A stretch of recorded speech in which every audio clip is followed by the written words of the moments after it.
In the final chaotic months of World War II, as Nazi Germany crumbled under overwhelming Allied pressure, thousands of German officers were taken into custody. Among them were seasoned generals, men who had fought on multiple fronts and understood modern warfare better than most civilians ever would. One of those generals would later say something unexpected about an American commander, a statement that never became popular history in the United States. That commander was General George S. Patton. Patton was feared by the enemy, criticized at home, and misunderstood by the public. While America celebrated victory through industry numbers and air power, many German officers quietly credited something else on the battlefield: speed, aggression, and relentless pressure. And they associated all three with Patton. By early 1945, the German army was no longer capable of winning the war, but its officers were still professionals. When captured by American forces, many were surprised by how they were treated, especially when Patton was involved. Patton believed that professional soldiers, even enemies, deserved respect. He openly stated that wars were fought between armies, not between individual soldiers. This attitude left a lasting impression on German officers who expected humiliation and instead received discipline and order. During post-war interrogations and later in their memoirs, several German generals described Patton as the most dangerous American commander they faced in the West, not because he had more troops or better equipment, but because he refused to pause. Patton did not wait for perfect conditions. He did not delay for comfort, and he did not fight defensively unless absolutely forced. German intelligence repeatedly misjudged his movements. When they expected consolidation, Patton attacked. When they assumed weather or terrain would slow operations, Patton accelerated them. Nowhere was this clearer than during the aftermath of the Battle of the Bulge. In December 1944, German forces launched a surprise offensive, breaking through American lines. The key town of Bastogne was surrounded. Many Allied commanders believed relief would take weeks. Patton did it in days. He redirected his entire Third Army nearly 90 degrees in brutal winter conditions, a maneuver many German officers later admitted they believed was impossible at that scale and speed. They were stunned by his ability to pivot and counterattack with such ferocity when the rest of the Allied front was reeling.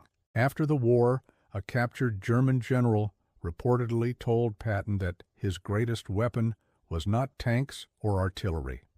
It was his decision-making without hesitation. This German commander, a man who had faced Patton's Third Army directly, saw a quality that others missed. He saw a leader who operated on a different clock, one that ran faster than everyone else's. While other commanders would stop to plan, resupply, and rest, Patton would push his forces forward, exploiting every momentary weakness, never giving the enemy a chance to regroup. This created a state of perpetual crisis for the German units opposing him. They were always reacting, never initiating. The general acknowledged something else as well, something uncomfortable for America. He said that Patton was often restrained, criticized, or politically isolated, not because he was ineffective, but because he did not fit America's preferred image of a hero. Patton was blunt. He was aggressive. He spoke without filters. In peacetime politics, this made him a problem. On the battlefield, it made him lethal. The German commanders did not fear Patton's personality. They feared his unpredictability. His refusal to fight slowly forced them into constant retreat, even when they still had defensive capability. The truth that emerged from these German accounts was simple. Patton shortened the war in his sector by refusing to fight it cautiously. This was not a compliment based on admiration. It was a professional recognition from defeated officers who had no reason to flatter their enemy. It was a cold, hard assessment of battlefield reality. They saw that while other Allied armies advanced methodically, Patton's army ripped through their lines, creating chaos and forcing surrenders at a pace that was strategically decisive. Yet this perspective never fully entered American public memory. After the war, Patton became a lightning rod for controversy. His public statements, his fiery temperament, and his political views overshadowed his operational brilliance. America was more comfortable with the image of the stoic diplomatic general. Patton, with his pearl-handled revolvers and profane speeches, was an outlier.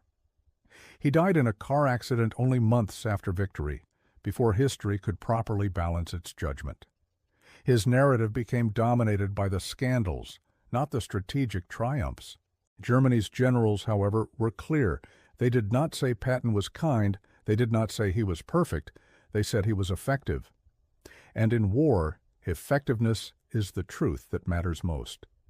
They measured a commander not by his speeches or his likability, but by his results on the battlefield. By that metric, Patton was in a class of his own among the Western Allies.